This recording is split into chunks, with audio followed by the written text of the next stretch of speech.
안녕하십니까 성도 여러분. 지난 한 주간 잘 지내셨습니까? 사랑합니다. 축복합니다. 오늘 저희들이 함께 은혜 받을 말씀은 요한계시록 3장 14절로 18절 말씀입니다. 제가 말씀을 봉독하겠습니다. 라오디게아 교회의 사자에게 편지하라. 아멘이시오. 충성되고 참된 증인이시오. 하나님의 창조의 근본이신 이가 이르시되 내가 네 행위를 아노니 네가 차지도 아니하고 뜨겁지도 아니하도다. 네가 차든지 뜨겁든지 하기를 원하노라. 네가 이같이 미지근하여 뜨겁지도 아니하고 차지도 아니하니 내 입에서 너를 토하여 버리리라. 네가 말하기를 나는 부자라 부여하여 부족할 것이 없다 하나 내 곤고한 것과 가련한 것과 가난한 것과 눈먼 것과 벌거벗은 것을 알지 못하는도다. 내가 너를 권하노니 내게서 불로 연단한 금을 사서 부여하게 하고 흰옷을 사서 입어 벌거벗은 수치를 보이지 않게 하고 안약을 사서 눈에 발라 보게 하라. 아멘. 자, 이 요한계시록에 나오는 라오디게아 교회는 부자 교회입니다.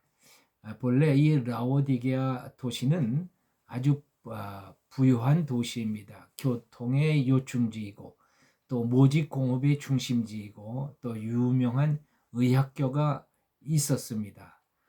주후 60년에 그곳에 지진이 있었는데 황제의 원조를 거부하고 도시의 독자적인 힘으로 그 재해를 복구할 만큼 그 도시는 부유했습니다.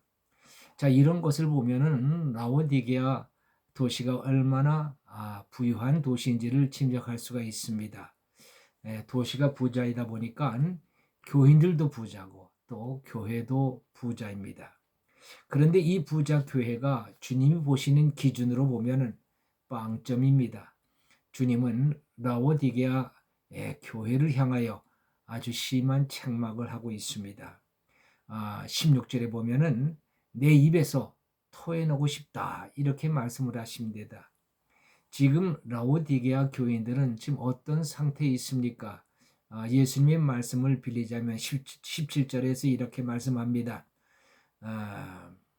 나는 부자라 부유하여 부족한 것이 없다 하나 너희들은 곤고하고 가련하고 가난하고 눈이 멀고 벌거벗은 자들이다 이렇게 말씀을 합니다. 저들은 아무것도 아쉬울 것이 없는 정말 부족할 것이 없는 사람들이라고 생각하고 있지만 예수님이 보시기에는 아주 형편없는 자들이요 또 아주 비참한 인생들이라고 말씀하시는 겁니다. 라오디게아 교인들과 예수님의 생각은 정반대입니다. 왜 이렇게 다를까요? 관점이 다르기 때문입니다. 교인들은 육의 관점으로 자신들을 보고 있고 예수님은 영의 관점으로 그들을 보고 계신 겁니다. 누구의 생각이 진리입니까? 당연히 예수님의 생각이 진리입니다. 진리를 떠난 삶은 그 삶이 아무리 풍족하고 부유하고 또 화려하고 또 찬란하고 영화롭다 할지라도 그 모든 것이 다 헛된 것입니다. 전도서를 쓴 솔로몬은 그가 누린 이 세상의 모든 부귀 영화와 그리고 그가 이룩한 그러한 모든 성취한 모든 영광이 한낱 손으로 바람을 잡는 것과 같다고 고백을 했습니다. 한마디로 얘기해서 모든 것이 다 헛되다는 그런 얘기죠. 라오디게아 교인들이 기독교인이면서도 여전히 진리 삶을 살지 못하고 헛된 인생을 사는 까닭이 무엇입니까? 오늘 예수님은 그 이유를 지적하고 있습니다. 첫째로 18절 말씀입니다. 내가 너를 권하노니 내게서 불로 연단한 금을 사서 부유하게 하라 이렇게 말씀을 하십니다. 그들은 부자가 되기 위해서 금을 사서 모았습니다. 부자들에게서 금은 가장 확실한 재산이었습니다. 그래서 그들은 돈이 생기면 금을 사서 모았습니다.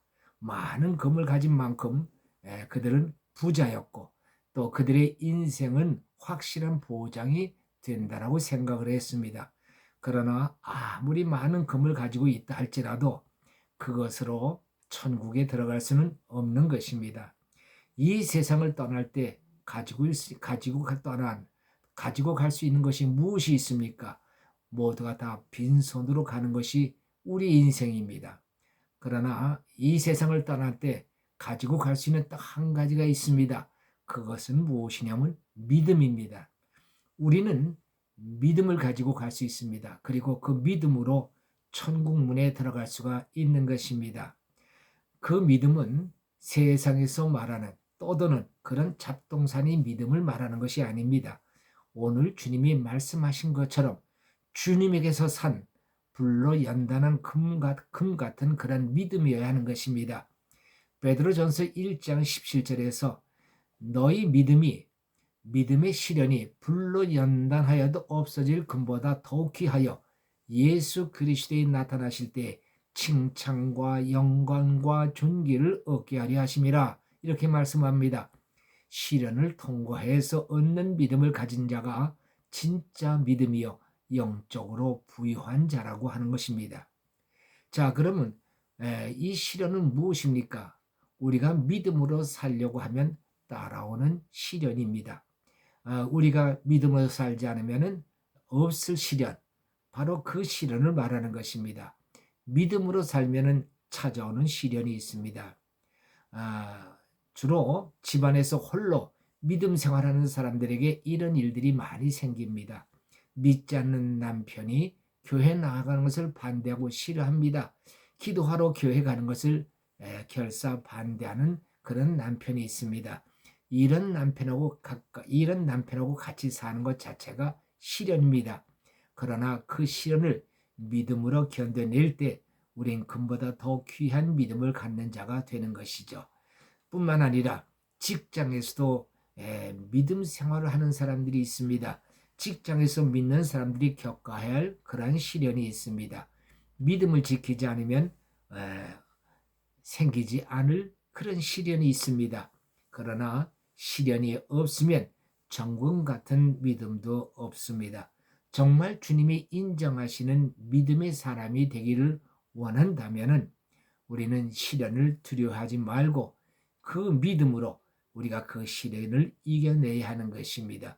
그리하면 우리는 금보다 귀한 믿음을 가진 그런 영적으로 참으로 부유한 자들이 될 수 있다고 하는 것입니다. 둘째로 18절에 흰옷을 사서 입어 벌거벗은 수치를 보이지 않게 하라고 말씀을 하십니다. 그들은 값비싼 옷을 입는 것을 자랑스러워했습니다. 화려하고 아름다운 옷을 입고 자랑스러워했습니다. 그들이 입은 명품 옷은 그들의 계급장과 같아서 값비싼 옷을 입고 의시됐습니다. 그러나 예수님의 눈에는 그들은 수치를 드러낸 벌거벗은 몸이었습니다. 옛 동화에 벌거벗은 임금님 이야기가 있습니다. 백성들은 임금님의 벌거벗고 있는 모습을 보고 있는데 임금님은 자기가 아주 비싼 옷을 입고 있는 줄로 착각하고 있습니다. 라오디게아 교인들이 바로 그런 사람들이었습니다. 예수님은 흰옷을 사서 입으라고 하셨습니다.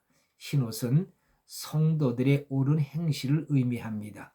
그리스도의 은혜로 목욕한 자들은 이제 흰옷을 입어야 합니다. 오늘 성경은 예수님께서 흰옷을 사서 입으라고 말씀하십니다. 우리의 죄로 더러워진 몸은 죄로 말미암아 더러워진 몸은 값없이 예수의 은혜로 깨끗하게 씻어주시지만은 흰옷은 내가 사야 합니다. 흰옷을 입기 위해서는 값을 치루어야 합니다. 옳은 행실은 희생이 따르는 것입니다. 이것은 곧 내 것을 포기하는 것입니다. 사랑을 실천하기 위해서는 자기를 주어야 하는 것입니다. 셋째로 안약을 사서 눈에 발라 보게 하라고 말씀하십니다.